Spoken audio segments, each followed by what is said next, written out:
आपने पानी के ब्रांड्स देखे होंगे जिनकी बॉटल्स पर H2O लिखा होता है। So my dear students, what is H2O? Atoms जब केमिकली तौर पर कंबाइन होते हैं तो वो एक मॉलिक्यूल बनाते हैं और फिर ये मॉलिक्यूल एक कंपाउंड बनाता है।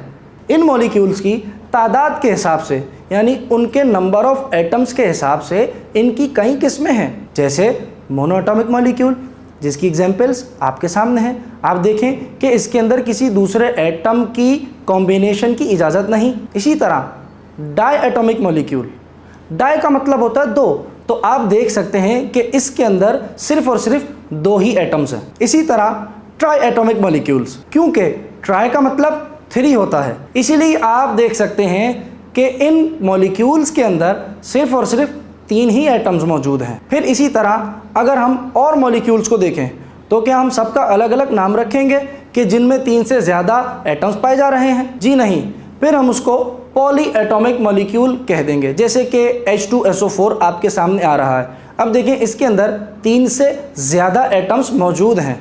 इसी तरह ग्लूकोज का मॉलिक्यूल देखें इसके अंदर कितने सारे एटम्स मौजूद हैं, तो इसको भी हम पॉली एटॉमिक मॉलिक्यूल कहेंगे। मॉलिक्यूल्स के लाइक और अनलाइक होने के एतबार से भी 2 टाइप्स हैं, जैसे होमो एटॉमिक मॉलिक्यूल।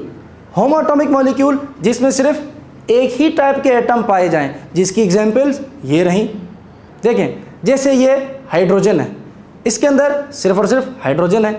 इसी तरह ये ओजोन है, इसमें सिर्फ और सिर्फ ऑक्सीजन के ही मॉलिक्यूल्स मौजूद हैं। फिर अनलाइक होने के एतबार से इसको हेट्रो एटॉमिक मॉलिक्यूल कहा जाता है, जैसे कि मीथेन मॉलिक्यूल। देखें इसके अंदर कार्बन भी है और हाइड्रोजन भी है, तो कार्बन और हाइड्रोजन दोनों अलग अलग एटम्स हैं, इस वजह से इसको हेट्रोएटॉमिक मॉलिक्यूल कहा जाता है। सो स्टूडेंट्स, ये था एटम से मिलकर बनने वाला मॉलिक्यूल। सो अब हम अपनी नेक्स्ट वीडियो के अंदर ये डिस्कस करेंगे कि मॉलिक्यूल मज़ीद क्या क्या चीज़ें बनाता है। तब तक के लिए स्टे ट्यून।